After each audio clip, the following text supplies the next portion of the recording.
ತುಂಬಾ ರಶ್ ಇರುತ್ತೆ ಬಸ್ಸಲ್ಲಿ. ಆಮೇಲೆ ನೂಕು ನುಗ್ಗಲು ಗಂಡಸರಿಗಂತೂ ಇನ್ನೂ ಕಷ್ಟ ಅಂತ ಹೇಳ್ಬೋದು. ನಾವು ಫ್ರೀಯಾಗಿ ಏನು ಗೃಹಲಕ್ಷ್ಮಿ ಅದು ಬರ್ತಿಲ್ಲ ನಮಗೆ. ಬಸ್ಸಲ್ಲಿ ಅದೇ ಆಧಾರ್ ಕಾರ್ಡಿಂದ ಉಪಯೋಗ ಇದೆ, ಬಟ್ ರಶಲ್ಲಿ ಹೋಗೋದಕ್ಕಿಂತ ದುಡ್ಡು ಕೊಟ್ಟು ಹೋಗೋದೇ ವಾಸಿ ಅನಿಸುತ್ತೆ ನಮಗೆ. ಹಾಲಿನ ದರನೂ ಜಾಸ್ತಿ ಮಾಡಿದ್ದಾರೆ ಇವಾಗ. ಮಕ್ಕಳಿಗೆ ನಾವು 2 ಲೀಟ್ರ್ ದಿನಕ್ಕೆ ತರ್ತೀವಿ ನಾವು. ಅದು ಖರ್ಚು ಬೆಳೆ ಏರಿಕೆಯಿಂದ ಎಲ್ರಿಗೂ ತೊಂದರೆ ಆಗಿದೆ. ಸಾಮಾನ್ಯ ಜನರಿಗೆ ಹೇಳ್ಬೋದು, ಅಥವಾ ಕಮ್ಮಿ ಸಂಬಳ ಇರೋರ್ಗೂ, ದಿನ ಕೂಲಿ ಮಾಡುವವ್ರಿಗೆಲ್ಲ ಇನ್ನೂ ಜಾಸ್ತಿ ತೊಂದರೆ. ಅದರಿಂದ ಆದಷ್ಟು ಅದನ್ನು ಕಮ್ಮಿ ಮಾಡಬೇಕಂತ ಕೇಳ್ಕೊಳ್ತೀನಿ. ಈಗ 5 ಗ್ಯಾರಂಟಿಗಳಿಗೋಸ್ಕರ ಈ ರೀತಿಯಾದಂಥ ಬೆಲೆ ಏರಿಕೆಗಳನ್ನು ಮಾಡ್ತಾ ಇದ್ದಾರೆ ಹೇಗೆ ಅಂತ? ಅದನ್ನು ಕಾಂಪನ್ಸೇಟ್ ಮಾಡಬೇಕಂತ ಮಾಡ್ತಿದ್ದಾರೆ ಅನಿಸ್ತಾ ಇದೆ ನನಗೆ. ಒಂದು ಕಡೆ ಕಮ್ಮಿ ಮಾಡಿ ಇನ್ನೊಂದು ಕಡೆ ಜಾಸ್ತಿ ಮಾಡಿದ್ದಾರೆ. ಅದಲ್ಲೇ ಸಮಾನ ಆಗಿಬಿಡತ್ತೆ ನೋಡೋಕ್ಕೆ ಹೋದರೆ. ಕೊಡೋದಾದರೆ ಒಂದು ಕಡೆಯಿಂದನೇ ಕೊಡಬೇಕು. ಇನ್ನೊಂದು ಕಡೆ ಜಾಸ್ತಿ ಮಾಡಿದರೆ ಅದು ನಾವು ಬರೋ ಸಂಬಳ ಇನ್ನೊಂದು ಕಡೆ ಹೋಗ್ಬಿಡತ್ತೆ. ಒಂದು ಕಡೆ ಕಮ್ಮಿ ಅನಿಸಿದ್ರು ಇನ್ನೊಂದು ಕಡೆ ಅದು ಹೋಗ್ಬಿಡುತ್ತೆ. ಟ್ಯಾಕ್ಸ್ ಇರ್ಬೋದು, ಅದು ಜಾಸ್ತಿ ಮಾಡಿದ್ದಾರೆ. ಪ್ರಾಪರ್ಟಿ ಟ್ಯಾಕ್ಸ್, ಬೇರೆ ಟ್ಯಾಕ್ಸ್ಗಳೆಲ್ಲ ಜಾಸ್ತಿ ಮಾಡಿದ್ದಾರೆ. ಅಲ್ಲೂ ಇದಾಗ್ತಾ ಇದೆ, ನಮ್ಮ ದುಡ್ಡು ಆ ಕಡೆ ಹೋಗ್ತಾ ಇದೆ.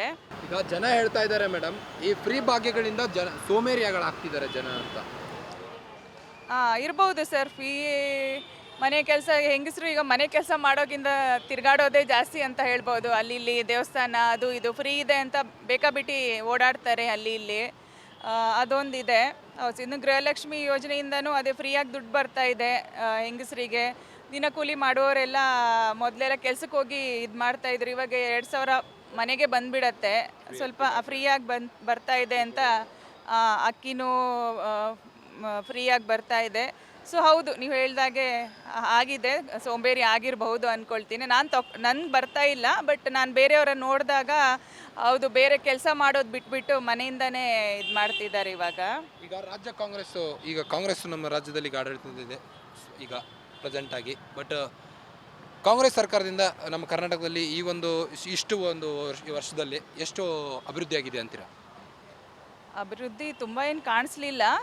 ಅದೇ ಇನ್ನು ಅವರು 5 ವರ್ಷ ಟೆನ್ಯೂರಲ್ಲಿ ಏನೆಲ್ಲ ಮಾಡ್ತಾರೆ ನೋಡಬೇಕು. ಸದ್ಯಕ್ಕಂತೂ ಕಾಣುವಂಥದ್ದು ಏನೂ ಇಲ್ಲ ಅಂತ ಹೇಳ್ಬೋದು.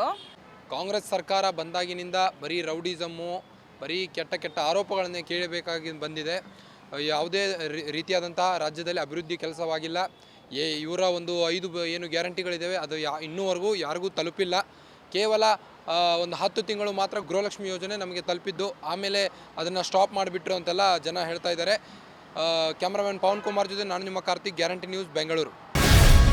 ಗ್ಯಾರಂಟಿ ನ್ಯೂಸ್, ಸುದ್ದಿ ಖಚಿತ, ನ್ಯಾಯ ನಿಶ್ಚಿತ.